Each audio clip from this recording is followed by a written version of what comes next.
Talking now about the road to recovery. After months of suffering, of heartache, of unimaginable loss, things in Italy are starting gradually to come back to life. Our James Longman is in Italy with a closer look at their new normal.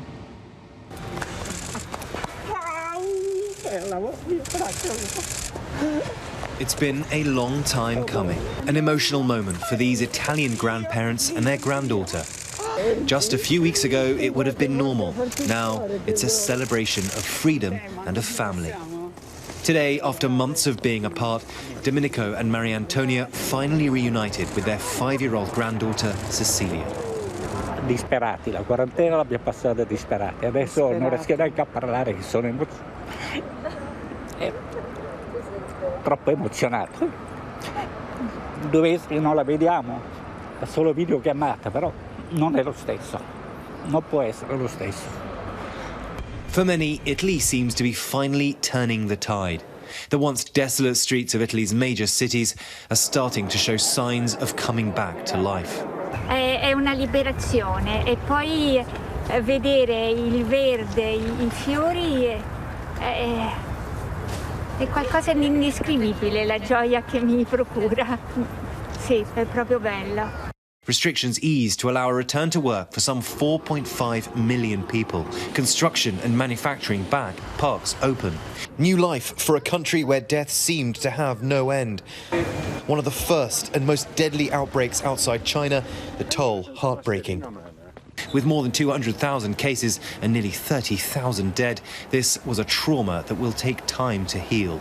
The town of Bergamo was one of the hardest hit. This is the road on which military vehicles were pictured carrying the bodies of the dead from the cemetery out of town. It was a key moment, really, that woke this country up to the true scale of the crisis. But the mayor here says that the death toll may be as much as 5 times what's been reported. Bergamo's hospital, the focus of global panic. It was almost an apocalypse, and dozens of patients a day. Dr. Roberto Consentini runs the emergency unit. The world saw overwhelmed. When was the moment that you really realised something serious was happening? When I saw with my eyes several patients all over the emergency room with the helmets and with oxygen all over, every room was full, was filled with patients with difficult breathing. So in that moment I realized that it could have been terrible, because I think that figures talk to the brain, but images talk to the heart. In that moment I realized that preparedness was everything. For so long, Italy's dead were buried without ceremony. Now, small funerals are allowed once more, some dignity restored. This is a cautious first step. Documentation is still needed to go outside, masks and gloves required on public transport in some areas. The danger of the virus returning is very real.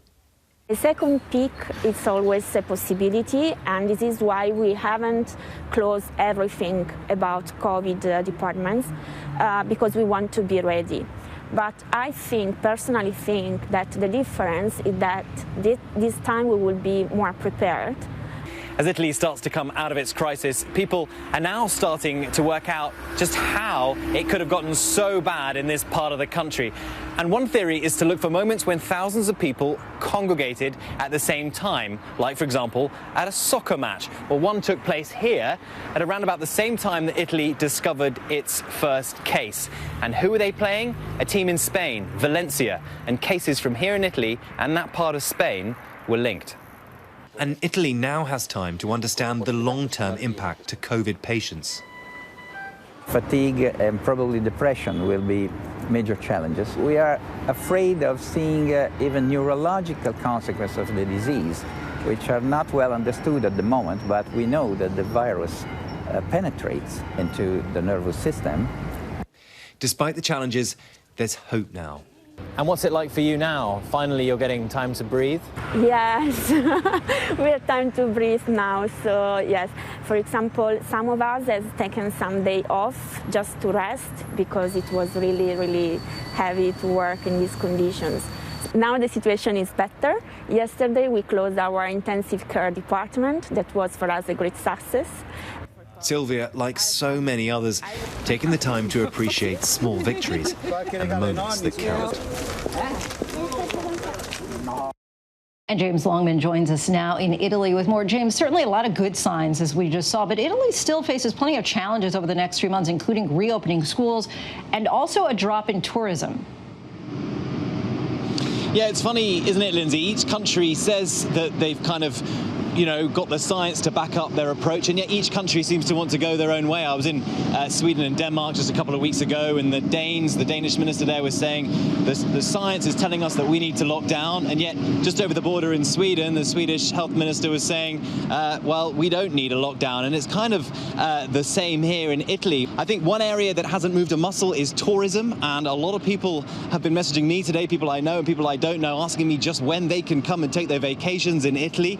The answer to that question is not anytime soon. Like I said, Italy wants to make sure that there is no chance of a second wave before it moves forward. It wants to get there. It's just being very, very careful. But the good news for Italy, I guess, is that there is a desire for people to return. James Longman, our thanks to you.